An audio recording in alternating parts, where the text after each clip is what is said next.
రాజన్న సిరిసిల్ల జిల్లా వేములవాడ రాజరాజేశ్వర స్వామి ఆలయ ప్రధాన రహదారిని విస్తరించేందుకు అధికారులు చర్యలు తీసుకుంటున్నారు. దీనికి సంబంధించి ప్రధాన ద్వారం నుంచి తిప్పాపూర్ మూలవాగు వంతెన వరకు అధికారులు సర్వే చేపట్టారు. 80 ఫీట్ల రహదారి వెడల్పు విస్తరిస్తున్నట్లుగా ఆర్టీఓ రాధాబాయి తెలిపారు. ప్రధాన రహదారి విస్తరణ పనుల్లో దాదాపుగా 350 కట్టడాలు ముంపునికి గురవుతున్నాయని, నిర్వాసితుల కోసం ప్రభుత్వం ఇప్పటికే 47 కోట్ల నిధులను విడుదల చేసిందని అన్నారు. రహదారి వెడల్పు విస్తరణకు సంబంధించి ఎలాంటి స్టే లేదని, పుకార్లు నమ్మవద్దని అన్నారు. రహదారి విస్తరణకు ప్రజలు సహకరించాలని కోరారు ఆర్టీఓ రాధాబాయ్. హైలెవెల్ బ్రిడ్జ్ నుండి టెంపుల్ మెయిన్ ద్వారం మనం 315 హౌజెస్కి ల్యాండ్ అక్విజిషన్ కింద తీసుకుంటున్నాము. ఎందుకంటే మనందరికీ తెలుసు, ప్రజలందరికీ తెలుసు, 80 ఫీట్స్ రోడ్ వైడింగ్ జరుగుతుంది.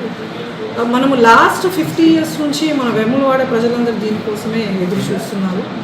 సో ఇది మనము ఎప్పటి నుంచి చేస్తున్నాము అని 2022లో కూడా ఇది ఎంజాయ్మెంట్ సర్వే అయింది. మనం పిఎన్ కూడా 6/9/2024 రోజు వేయడం జరిగింది, అండ్ పీడీ కూడా 21/1/2025 రోజు వేయడం జరిగింది. ఈ వర్క్ లాస్ట్ మనకు 6 months నుంచి జరుగుతుంది, కానీ ఎవరో వచ్చి ఏదేదో ఒకటి చేస్తున్నారు. అంటే పనికి ముందుకు పోకుండా మనకు చేస్తున్నారు. కాబట్టి మేము స్టే తెచ్చుకున్నాము అంటున్నారు. స్టే ఎక్కడ తెచ్చుకోలేదు. It's wrong, it's rumour. Only 315 స్ట్రక్చర్స్కి 4 స్టే తెచ్చుకున్నాం, ఓన్లీ 4 మెంబర్స్. అది కూడా 1-48, 1-1-48, 1-1-47, 1-1-43, 1-1-42 వీళ్ళది మేము ఉండలేదు.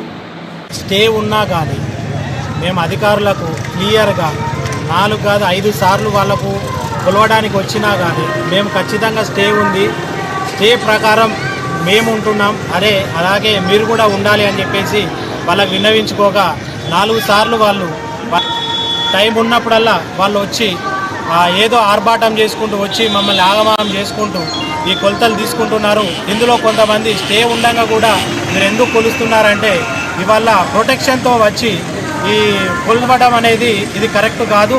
దీన్ని మేము న్యాయపరంగా కొట్లాడతాం. న్యాయస్థానంలో న్యాయం జరుగుతుందని మేము నమ్మకంతో ఖచ్చితంగా ఉన్నాం. స్టే ఉన్నా కానీ మేము అధికారులకు క్లియర్గా 4 కాదు 5 సార్లు వాళ్ళకు కొలవడానికి వచ్చినా కానీ మేము ఖచ్చితంగా స్టే ఉంది, స్టే ప్రకారం మేము ఉంటున్నాం, అలాగే మీరు కూడా ఉండాలి అని చెప్పేసి వాళ్ళకి విన్నవించుకోగా 4 సార్లు వాళ్ళు టైం ఉన్నప్పుడల్లా వాళ్ళు వచ్చి ఏదో ఆర్భాటం చేసుకుంటూ వచ్చి మమ్మల్ని ఆగమనం చేసుకుంటూ ఈ కొలతలు తీసుకుంటున్నారు. ఇందులో కొంతమంది స్టే ఉండగా కూడా మీరు ఎందుకు కొలుస్తున్నారంటే ఇవాళ ప్రొటెక్షన్తో వచ్చి ఈ కొలవడం అనేది ఇది కరెక్ట్ కాదు. దీన్ని మేము న్యాయపరంగా కొట్లాడతాం. న్యాయస్థానంలో